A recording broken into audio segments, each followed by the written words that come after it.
રાજાનો તુલ્ય થશે, ભગવાનની ભક્તિથી વશ કરી દેવામાં અને ક્ષમામાં અમરીશ રાજાની પેઠે થશે. બરાબર, એ અમરીશ રાજાનું ચરિત્ર આપણે કાલે જોતા હતા.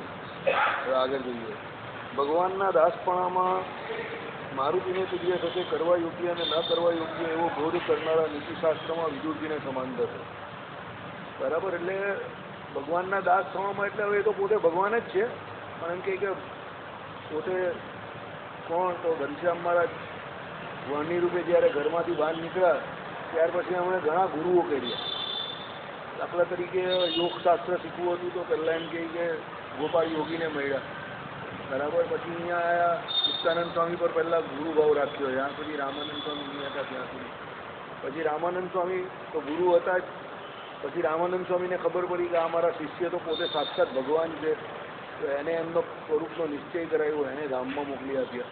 એટલે કહેવાનું તાત્પર્ય એવું છે કે પરમાત્મા પોતે પણ જ્યારે આ લોકને વિશે પધારે છે ત્યારે પોતે શિષ્યપણે વર્તે છે, ગુરુ રાખે છે, એટલે ગુરુ કરે છે એમ.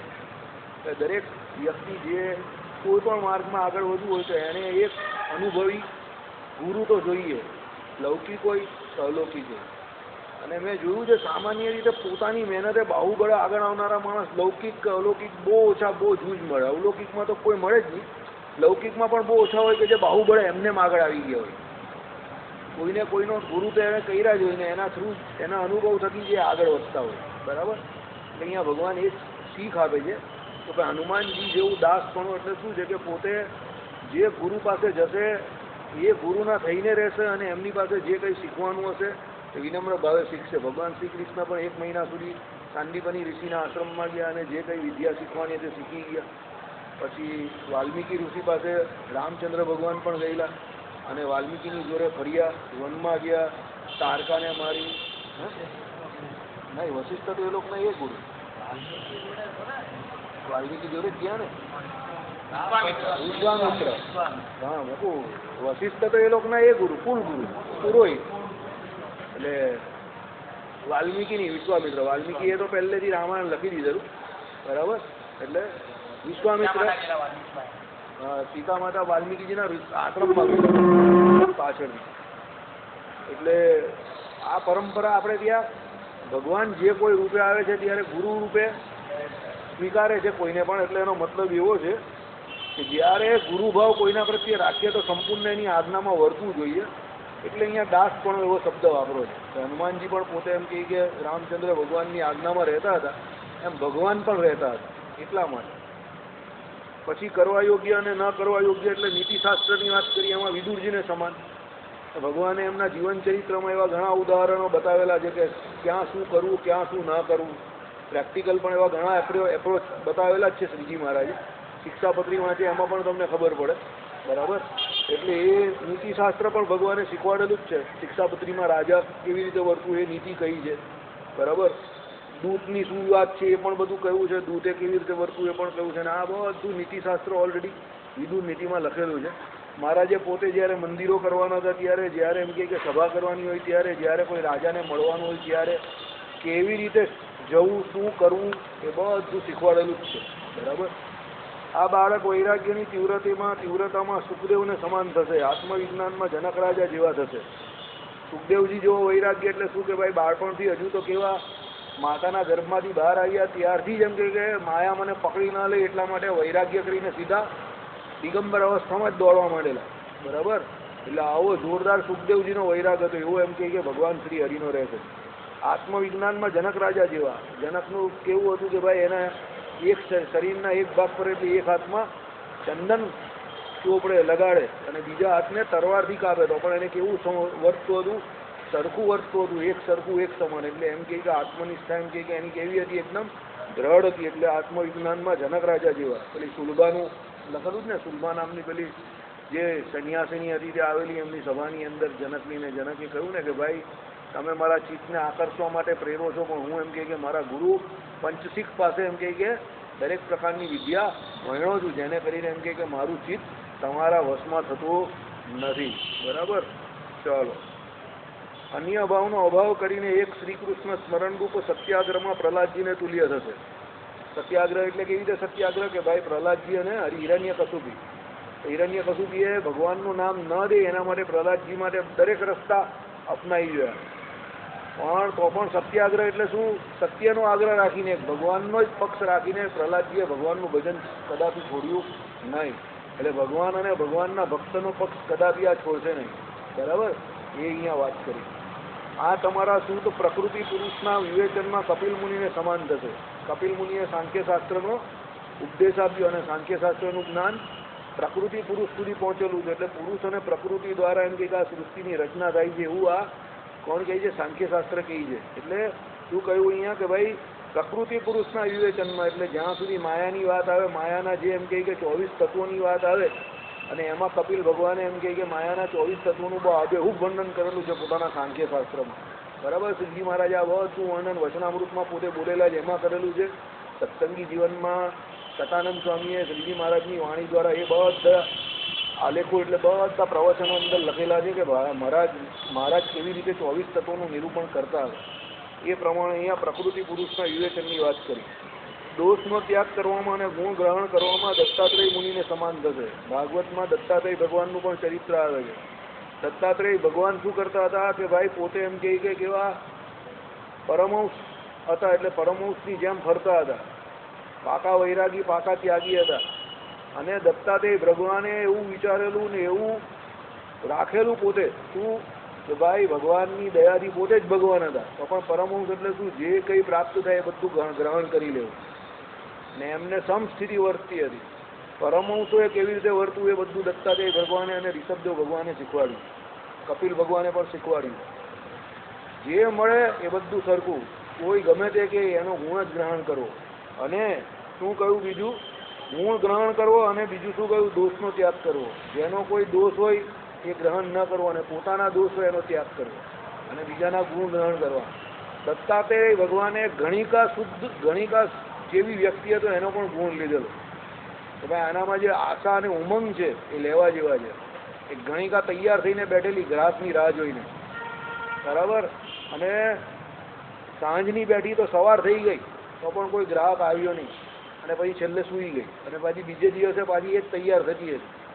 ત્યારે દત્તાત્રેય ભગવાને કહ્યું કે જો આવી રીતે પરમહંસ જે ત્યાગી થયો હોય અને ભગવાનનું ભજન કરવામાં અને ભગવાનને મેળવવામાં આવો ઉમંગ હોય, આવો આશાવાદ રાખે તો એને ભગવાન મળી જાય. એમ કરીને એમણે ગણિકાનો પણ શું લીધો?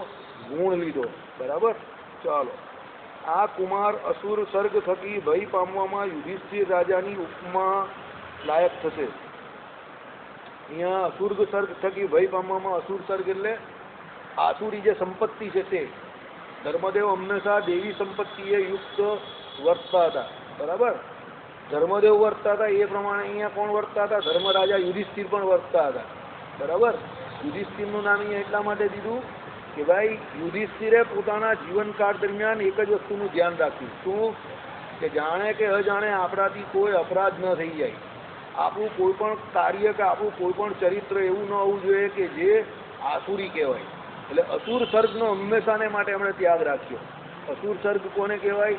52નું જે માયાનું ટોળું કર્યું એને કામ, ક્રોધ, લોભ આ બધા અસુર સર્ગ છે.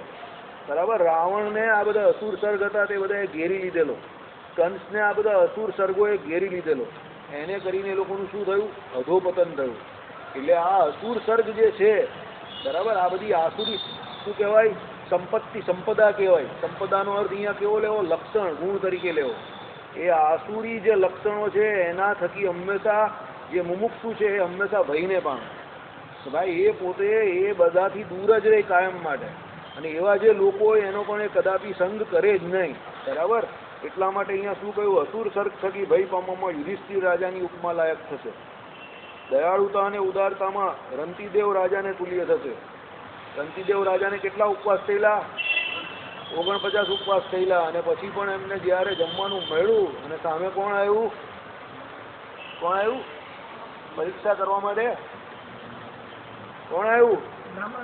બ્રાહ્મણ એસે આવ્યા. ત્યારે એમણે શું કર્યું? એમનું જે હતું તે બધું પેલાને સમર્પિત કરી દીધું. એટલે દયાળુતામાં રંતિદેવ રાજા, ઉદારતામાં રંતિદેવ રાજાને તુલ્ય થશે.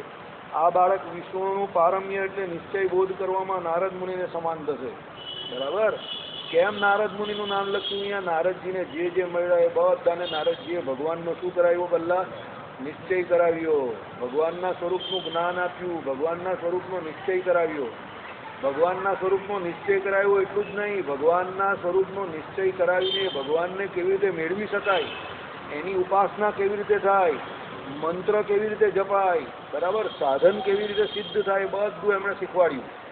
પ્રહલાદજીની વાત લેવ તમે, પ્રહલાદજીની, ધ્રુવજીની વાત લેવ, પછી બીજા જેટલા પણ એમને મળ્યા એ બધાને એમણે શું કર્યું, ઓવરબેટમ પહેલેથી છેલ્લે સુધી પહેલા મહિનામાં શું કરવું, બીજા મહિનામાં શું કરવું, ત્રીજા મહિનામાં શું કરવું, એમ કરીને છેલ્લે કેવી રીતે ફક્ત ને ફક્ત હવા એટલે વાયુ ભક્ષણ કરીને દેહ કેવી રીતે ટકાવી રાખવો અને ભગવાનનું ભજન કેવી રીતે થાય એ બધી રીતે સાધન દશામાં પારંગત કેવી રીતે પેલો થાય અને સાધ્ય ભક્તિ એનામાં ઉદય થાય અને ભગવાન કેવી રીતે એની પર પ્રસન્ન થાય એ બધું નારદ મુનિ એને જે મળતા હતા એ બધાને શીખવાડતા હતા. એટલે નારદજીને કોણ કહેવાય છે? દરેક હરિભક્તોના ચોવટિયા કહેવાય છે કે ભાઈ જે ભક્તોને ભગવાન મળે એને પહેલા નારદજી મળી જાય પછી ભગવાન મળી જાય એકદમ નજીક. બરાબર, ચાલો, એટલે નારદજીને સમાન થશે કોનો? ભગવાનનો બોધ કરવામાં. ઇન્દ્રિય રૂપ શત્રુઓ જીતવામાં અર્જુનને સદ્રશ થશે. અર્જુનજી કેવા હતા? જીતેન્દ્રિય હતા. બરાબર, અર્જુનજીને જીતેન્દ્રિય મહાભારતના અંદર આખા એમાં બતાવેલા છે. અર્જુનજી જીતેન્દ્રિય હતા, જે ઇન્દ્રિયોનો સમૂહ હતો એનાથી એ પોતે ભય પામતા હતા અને ઇન્દ્રિયો પોતે એનાથી ભય પામતી હતી. ઇન્દ્રિયોને વશ થઈને અર્જુનજી કંઈ નહીં કરતા હતા. બરાબર, આટલા મોટા યોદ્ધા હતા તો પણ એમ કહે કે કદાપી એ પોતાની ઇન્દ્રિયોને વશ નહીં વર્તતા હતા. એટલા માટે અર્જુનજીને સમાન થશે એવું કહ્યું. કૃષ્ણચરણ કમળના રજનો મહિમા પ્રખ્યાપન કરવામાં અક્રૂરની ઉપમાવાળા થશે. બરાબર, અક્રૂરજી જયારે ક્યાં ગયા? વ્રજમાં ગયા. કોને લેવા ગયા? ભગવાન શ્રી કૃષ્ણને અને બલરામજીને લેવા ગયા. ત્યારે એમણે શું જોયું કે ભાઈ આ ગોપીઓને કેટલો મહિમા છે આ ભગવાનનો. બરાબર, એટલે આ ભગવાનની અહીંયા જે ચરણ રજ છે એનો આટલો મહિમા અમને છે તો આ રજ તો મને પણ એનો મહિમા, એટલે એમ કરીને એમણે એને માથે ચડાવી. એટલે શું કહ્યું? કૃષ્ણ ચરણ રજનો મહિમા પ્રખ્યાપન કરવામાં અક્રૂરની ઉપમાવાળા થશે. ભગવત ભક્તિ અને ભક્તનું મહાત્મય પ્રખ્યાપન કરવામાં ઉદ્ધવજીને તુલ્ય થશે. ઉદ્ધવજીને કેવું? ભગવાન અને ભગવાનના ભક્ત બંનેનું બહુ મહાત્મય હતું, ભગવત ભક્તિ. બરાબર, ઉદ્ધવજી પોતે ગોપીઓને ભગવાનના સ્વરૂપનો ઉપદેશ કરવા ગયેલા, પણ ત્યાં એમને જોયું હતું કે ગોપીઓ તો કેવી છે? પ્રેમ લક્ષણા ભક્તિએ યુક્ત છે, સાધનોના અંતે પામેલી છે, સાધ્ય અવસ્થાને પામેલી છે. એટલે શ્રીજી મહારાજે વચનામૃતમાં શું કહ્યું? ગોપીઓ જેવી ભક્તિ કરવી. બરાબર, ભક્તિ તો કોના જેવી કરવી? ગોપીઓ જેવી કરવી. એવું કેમ કહ્યું? કે એ બધી સાધનોના અંતે પામી ગયેલી, સાધ્ય દશામાં વર્તી હતી અને બધી ગોપીઓને ભગવાનનો સાક્ષાત્કાર થતો હતો. એવી ગોપીઓનું ઉદ્ધવજીએ સંપૂર્ણ મહાત્મય જાણ્યું. બરાબર, અને કહ્યું કે ભગવાને મને અહીંયા કંઈ આપવા માટે નહીં પણ લેવા માટે મોકલો છે, એમ કરીને ભગવાનનો પાર માન્યો. ચાલો, આ તમારા તનય એટલે પુત્ર. સાધુતામાં ઋષભદેવના પુત્ર જળભરત સમાન થશે. ઋષભદેવ કોણ હતા? પરમહંસ. અને એમના દીકરા કોણ? જળભરત. બરાબર, જળભરતને કેમ અહીંયા ગયા કે ભાઈ જળભરત કેવા હતા? પોતે શરીરનું જરા પણ ધ્યાન રાખ્યા વગર અલમસ્ત થકા ભગવાનનું ભજન કરતા હતા અને પોતા થકી જાણીએ કોઈ પાપ ન થાય એના માટે રસ્તામાં જે કીડા મંકોડા નાના જીવ હોય એને જોઈને ચાલતા હતા અને ઠેકડા મારીને ચાલતા હતા. અને પોતે કેવી રીતે વર્તતા હતા? જળની પેઠે વર્તતા હતા. જળ એટલે કેવા? ગાંડાની પેઠે વર્તતા હતા. એટલે લોકો એમને ગાંડો કહેતા હતા, તો પણ એમને એનાથી કોઈ ફરક પડતો હતો નહીં. જો જે ક્રેઝી કહેવાય અંગ્રેજીમાં, જેને કોઈ ગાંડો કહેતો હોય, એ બધા જીનિયસ હોય, યાદ રાખજો. એને લોકો એટલે જ ગાંડો ગણે છે કે ગાંડો કહે છે કે પેલા બધા સામાન્ય છે. અસામાન્ય માણસને હંમેશા દુનિયા ગાંડો જ કે, યાદ રાખજો. એટલે તમને કદાચ કોઈ ગાંડો કહે તો નિરાશ નહીં થતા, ખુશ થજો. It's a compliment, it's a appreciation. તમે એ બધા કરતા જુદા છો, કારણ કે ટોળા હંમેશા ઘેંટા બકડાના હોય, એ એક જ ચાલતો હોય. તમને કદાચ કોઈ એમ કહે કે તમે બધાથી જુદા પડો છો, તમારી કંઈક ક્રિયા અમને અજુગતી લાગે છે, તો ઇટ્સ અ કોમ્પ્લિમેન્ટ, યાદ રાખજો. બરાબર, બાઉન્સર બોલ મેં નાખેલો છે તમને, આમાંથી 60-70% ખબર પણ નહીં પડતી હશે હું જે કહું છું એમાં. બરાબર, હું જે કહું તે જરા મગજ દઈને સાંભળજો. અસામાન્ય વ્યક્તિ અસામાન્ય ક્રિયાશીલ થઈને અસામાન્ય કાર્ય કરી શકતો હોય, સમજજો. એ જ્યારે કોઈ પણ કાર્ય કર્યા પહેલાં એનું પ્રોજેક્શન કરે ત્યારે લોકો એને ગાંડો જ કહેતા હોય કે આ તો ગાંડો જ, એવું કંઈ થાય બાઈ નહીં. પણ જ્યારે કરે પછી લોકોને ખબર પડે કે એ મારી પાસે લઈને આવેલો, પણ ત્યારે મેં એને ગણકારેલો નહીં. એટલે એ બ્રિલિયન્ટ હતો. શ્રીજી મહારાજે શું કર્યું, જુનાગઢને વિશે બધાની વચ્ચે શું કાંકરી ખાધી. તો દીવાન શું કહેતો હતો, હા એટલે ખાવાનું ભાન નહીં, એ જ ને, તમીજ નથી.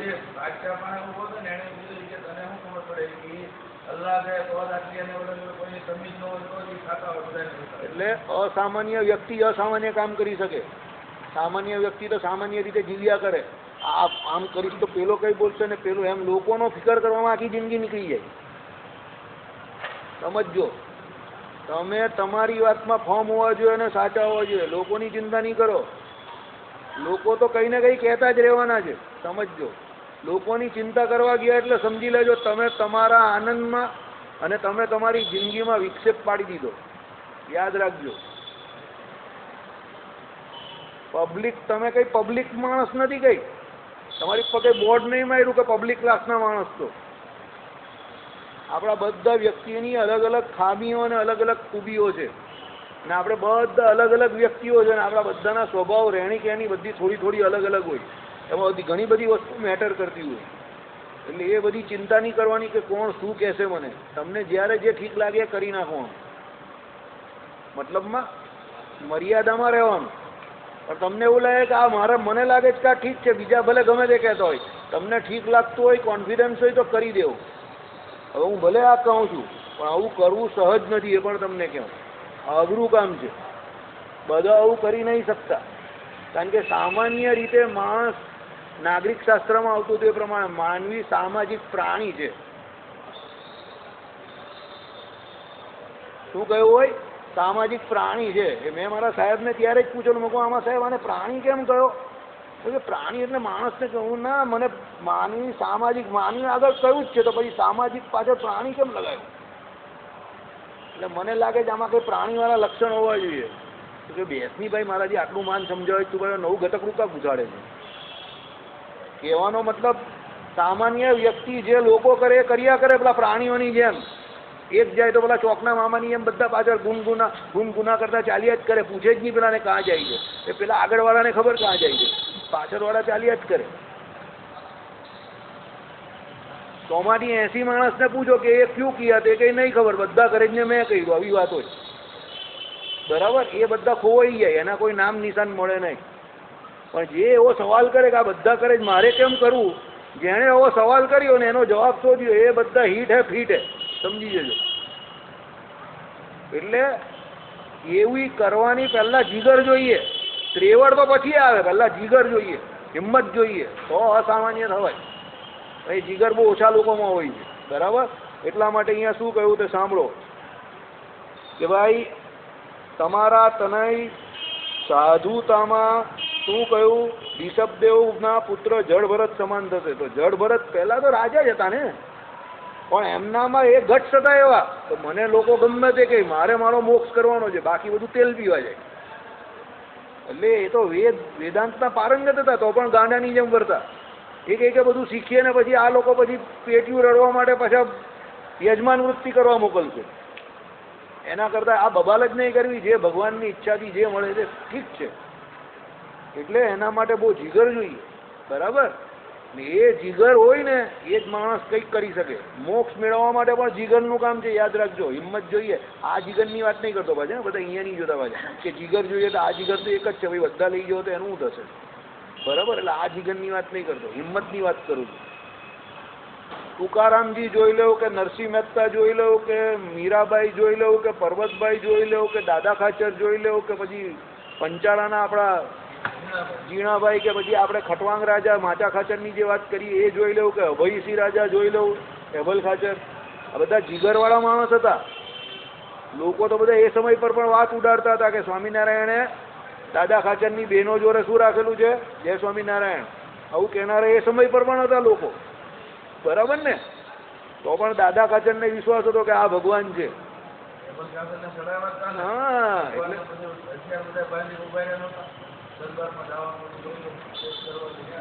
દાદા ખચરને પણ પછી કહેતા હતા કે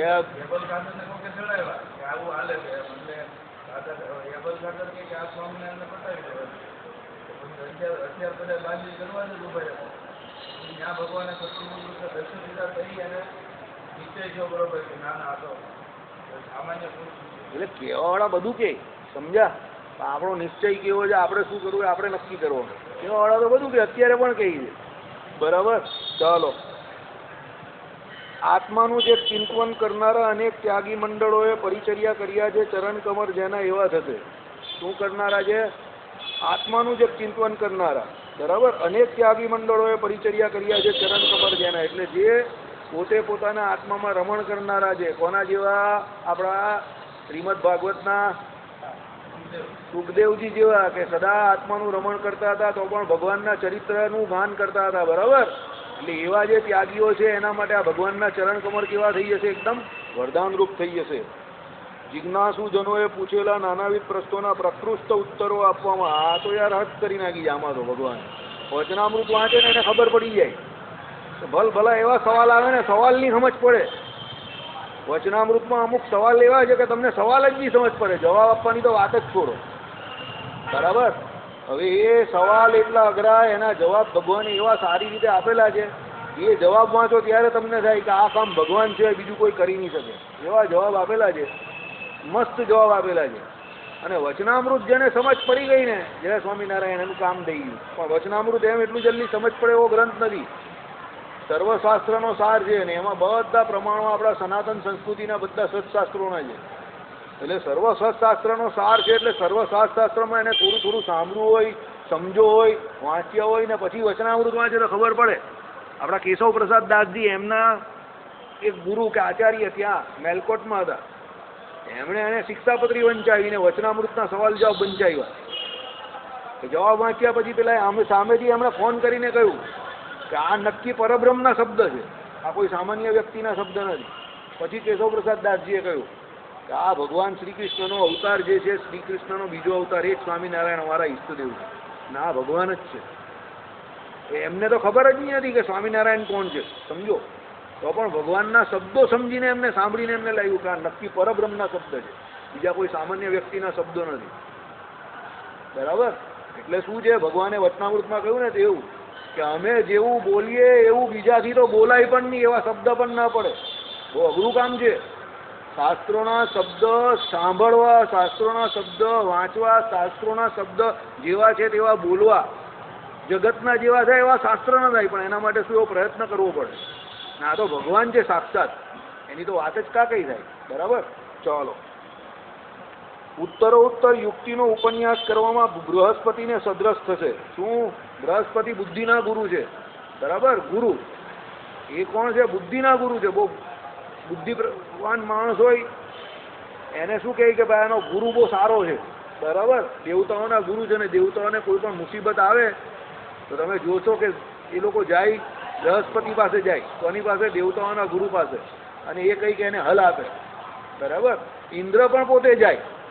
ઇન્દ્રને પાછો એમાં ઈગો, અહમતાનો પ્રોબ્લેમ, તો હું દેવરાજ ઇન્દ્ર અને મારે પાછું ગુરુ પાસે જવાનું. તો એનો અહંકાર પણ એકવાર તૂટી ગયેલો. બરાબર. કેવી રીતે તૂટી ગયો? એને અહંકારે કરીને ન પૂછ્યું અને પછી બહુ ઊંધું વળી ગયું ને પછી બીજા બધા દેવતાઓએ કહ્યું કે તમારે લીધે અમારું આ બધું બગડું છે. એટલે પહેલાં તમે દેવતાઓના આપણા ગુરુ છે કોણ? બૃહસ્પતિ, એમની પાસે જાઓ અને માફી માંગો. પછી માંગી પછી કામ થયું. એમ સાક્ષાત શિવે પણ કહેલું ઇન્દ્રને કે તમારા અહંકારને કારણે તમે જે તમારા દેવતાઓના ગુરુ છે એની સલાહ નહીં લેતા, એને કારણે આ અસુરો તમારું બગાડે છે આટલું બધું. બરાબર. પછી એવું જ અસુરોમાં પણ થયેલું. પછી એ લોકો જેટલા પેલા એની બુદ્ધિ નહીં માનતા હતા, સંજીવની એ બનાવેલી મંત્ર છે શુક્રાચાર્ય, એ લોકો પણ પછી ઊંધા પડતા હતા. પછી શુક્રાચાર્યએ પણ કહ્યું કે તમે હવે મારા કયામાં ન રહ્યા તો હું તમને છોડી દઈશ, હું તમારા ગુરુપણાનું ત્યાગ કરી દઈશ, રાજીનામું આપી દઈશ. એટલે કહેવાનું તાત્પર્ય શું છે અહીંયા? યુક્તિ. બરાબર. એટલે ગુરુ શુક્ર બંને યુક્તિના ગ્રહો છે. બરાબર. એટલે આપણે ત્યાં જ્યોતિષશાસ્ત્રમાં એવું કહ્યું છે, ગુરુ શુક્રની યુતિ હોય તે માણસ પાસે યુક્તિ પ્રયુક્તિ બહુ હોય. બંને યુક્તિવાળા છે ને ગ્રહો. એટલે ગુરુ શુક્રની યુક્તિવાળા માણસો પાસે બહુ યુક્તિ પ્રયુક્તિ હોય, આઈડિયાઝ બહુ હોય, ઓટોમેટિક આઈડિયાઝ પૂરે એને બધા. બરાબર. ચાલો, પછી શું કહ્યું? વિપત્તિમાં ધૈર્ય ધરવામાં બલિરાજા જેવા થશે. બલિના ધૈર્યની વાત જ કા કરવાની તમારે? બધું લઈ લીધું ભગવાને, અને છેલ્લે પૂછવું કે હવે અભી એક બાકી હે ભાઈ, કેટલા પગલા લેવાના હતા? બરાબર, એક બાકી રહ્યું, હવે કાં મૂકવાનું? તો બલિએ શું કહ્યું?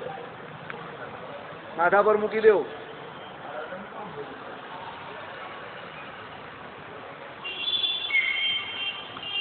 માથા પર મૂકવાનું કહ્યું ને. એ વસ્તુ શું બતાવે છે કે એમનામાં કેટલી ધીરજ હતી. બરાબર,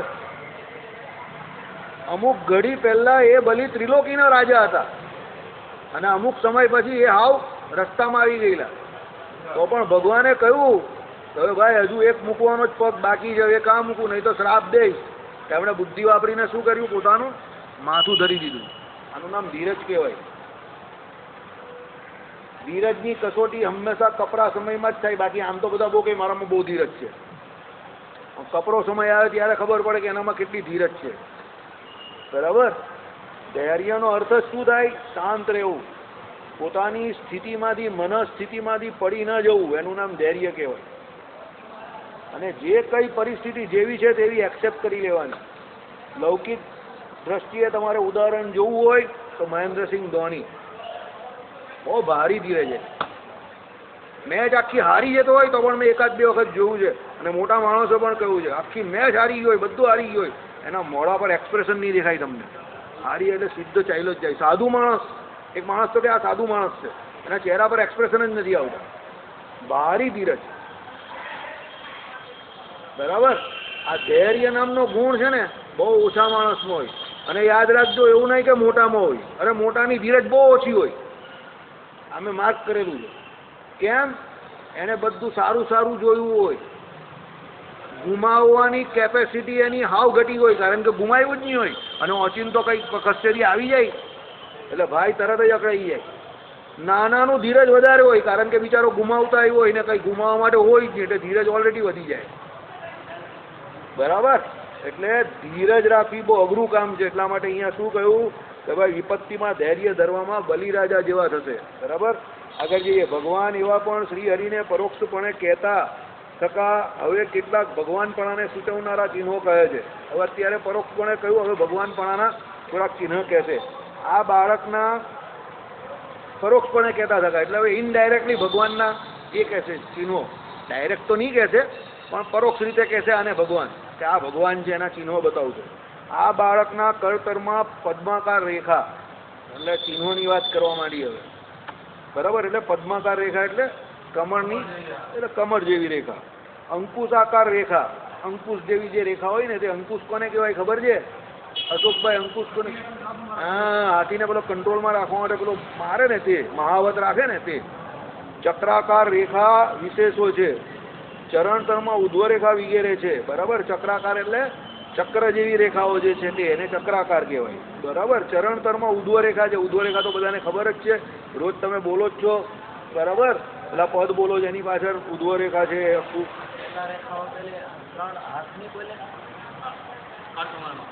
પહેલા બોલ્યા ને આ બાળકના કળતરમાં એટલે હાથમાં, કળતરમાં એટલે હાથમાં, એમાં પદ્માકાર રેખા, અંકુશાકાર રેખા અને ચક્રાકાર. જો ચક્ર ભગવાનના હાથમાં હોય, કારણ કે ભગવાન ચક્રને હાથમાં જ ધારણ કરીને ફરતા હતા. બરાબર, અને પગની રેખા ઉધ્વ રેખા ભગવાનના પગમાં છે. તો આપણે તમે બધા અહીંયા દર્શન કરતા જશો, તમને ખબર હશે 9 ને 7 16 અહીંયા છે દરેક જગ્યા પર. કાં હતા આપણે? હા, હવે આવ્યું. ચરણ તળમાં ઉધ્વ રેખા વગેરે છે, માટે લાખો એટલે અપરિમિત મનુષ્યોના ધર્મ માર્ગમાં નેતા થશે. અને તેવા મનુષ્યોએ સેવ્યા છે ચરણ કમર જેના એવા થશે. તે સામુદ્રિકમાં કહ્યું છે. જો આવી ગયું ને, સામુદ્રિક શાસ્ત્રમાં ભગવાનના લક્ષણો કયા છે. બરાબર, આપણે વાંચતું અહીંયા શાંતિ રાખો. પહેલાં શું કહ્યું તે સમજીએ આપણે. શું કહ્યું? લાખો એટલે અપરિમિત માણસો જે મનુષ્યો જે છે એને ધર્મ માર્ગમાં એના નેતા થશે. નેતા એટલે અહીંયા શું કહેવા માંગે છે? આખા સંપ્રદાયમાં લીડર પણ વધશે, એમ ગુરુ પણ વધશે. બીજું શું? એ બધા મનુષ્યો ચરણ કમળ એમના સેવશે, એટલે એમના શરણે આવશે. બરાબર, આપણે ત્યાં શરણાગતિ લેવામાં આવે જ છે ને. અત્યારે પણ શરણાગતિ આપણે ભગવાનની જ લઈએ છીએ ને. હવે તે સામુદ્રિક શાસ્ત્રનું આખું વચન અહીંયા સંસ્કૃતમાં 4 લાઈનમાં લખેલું છે. હું વાંચવાની કોશિશ કરું છું. અંકુશમ કમલમ ચક્રમ યસ્ય પાણી તલે ભવે. પાણી તલે એટલે હાથ, એટલે કળતરમાં પાણી એટલે હાથ થાય, બરાબર.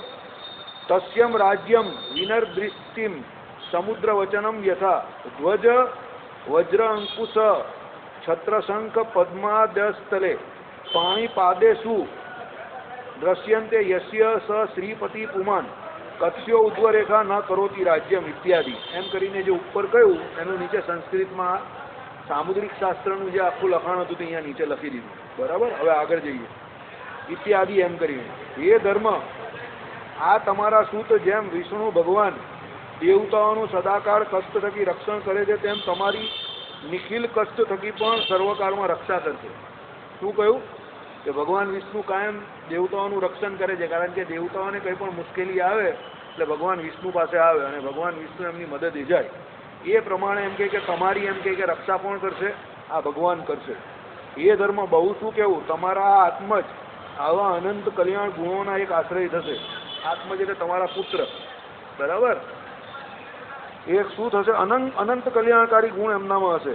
આ બાળકના અગણિત ગુણોનો પાર ચિરંજીવી મારાથી કે બીજા કોઈથી પણ પમાતો નથી. ભગવાનમાં એવા ગુણ છે કે બીજા કોઈ એ ગુણને પામી શકતું નથી. સુરત મુનિ કહે છે, એ રાજન, એવું મુનિનું વચન સાંભળીને પ્રસન્ન થયેલા ધર્મદેવે કહીને મૌન થઈ ગયેલા માર્કંડેય મુનિને મહાઅમૂલ્ય નવીન વિવિધ વસ્ત્રો, અમૂલ્ય આભૂષણો અને બહુ ધન આપ્યું. આ બધી વસ્તુઓ પછી જે છેલ્લે આપવાની તેમણે આપી. કોણે? ધર્મદેવે માર્કંડેય ઋષિને.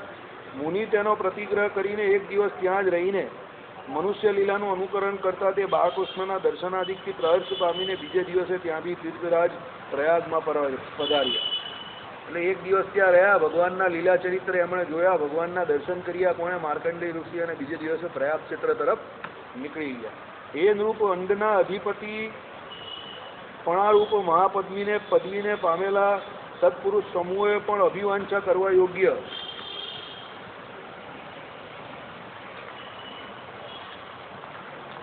એટલે તેમને પણ દુર્લભ એવા પુત્રના ગુણગણને સાંભળીને ભાર્યાએ સહિત ધર્મદેવ ઉત્પન્ન થયેલા મહાઆનંદરૂપ સાગરમાં ઊંડા ડૂબી ગયા. માટે જ લૌકિક કાર્યની અત્યંત વિસ્મૃતિ થઈ ગઈ. ભગવાનના ગુણ સાંભળ્યા એટલે એકદમ કેવા થઈ ગયા? આનંદ વિભોર થઈ ગયા અને લૌકિક કાર્ય બધા ભૂલી ગયા, બરાબર. જ્યારે તમે ભગવાનનું ભજન કરવામાં એકદમ તલ્લીન થઈ જાઓ ત્યારે બીજી બધી જે કોઈ ક્રિયા કરતા હોય બધું ભૂલી જાઓ, બરાબર. એટલે શું કહ્યું અહીંયા કે ભાઈ ભગવાનમાં જે આનંદ છે એ બીજે કશે નથી. એટલે લૌકિક કાર્ય બધું ભૂલી જાઓ. આપણે ત્યાં ઉલટું છે, લૌકિક કાર્ય કરવામાં આપણે એટલા તલ્લીન થઈ જઈએ કે આપણે ભગવાનને જ ભૂલી જઈએ, બરાબર. એટલે એ જગતના જીવની વ્યાખ્યા છે. ઇતિ શ્રી સત્સંગી દિવરે પ્રથમ પ્રકરણે નામકરણ વિધાન નામા ચતુર્વિશ્વ અધ્યાય. હવે અધ્યાય 25મો. સુવ્રત ઋષિ કહે છે, એ રાજન, તે પછી ધર્મદેવે જન્મ થકી 5મે માસે શ્રાવણ માસના શુક્લ પક્ષની પુત્રદા નામની એકાદશીને દિવસે સૂર્યોદય થકી 7મા મુહૂર્તમાં, એટલે સૂર્યોદય થકી 15 ઘડી 10 પળ વીત્યા પછી કાળમાં એટલે તુલા લગ્નમાં પુત્રનો ભૂમિઉપવેશન એટલે પૃથ્વી ઉપર બેસાડવા રૂપ, એટલે આપણે પેલું આસન રાખીને નીચે જમીન પર બેસાડે ને એ નામનો સંસ્કાર કર્યો. આ બાબતે કૃત્ય ચિંતામણીમાં પ્રયોગ પરિજાતમાં પંચમે ચ તથા માસી ભૂમો તમુવ વેશયેત ઇત્યાદિથી કહ્યું છે. આ સંસ્કારમાં ધર્મદેવે મંગળ ગીત અને વાજિંત્ર નાદ તથા વેદ ધ્વનિ સાથે યથાવિધિ ધરા ભૂદેવીએ સહિત વરા ભગવાનની પ્રહસ્થી પૂજા કરી. વરા ભગવાનની પૂજા પૃથ્વી માટે કેમ કરવામાં આવે? વરા ભગવાને શું કરેલું? પૃથ્વીને ઉદ્ધાર કરેલો એનો, બરાબર. અને એ પૃથ્વીના એ કહેવાય, શું કહેવાય?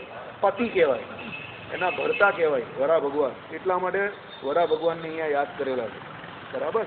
અને ભૂદેવી એટલે ધરા એટલે પૃથ્વીને પણ યાદ કરીએ, ભૂદેવીએ સહિત.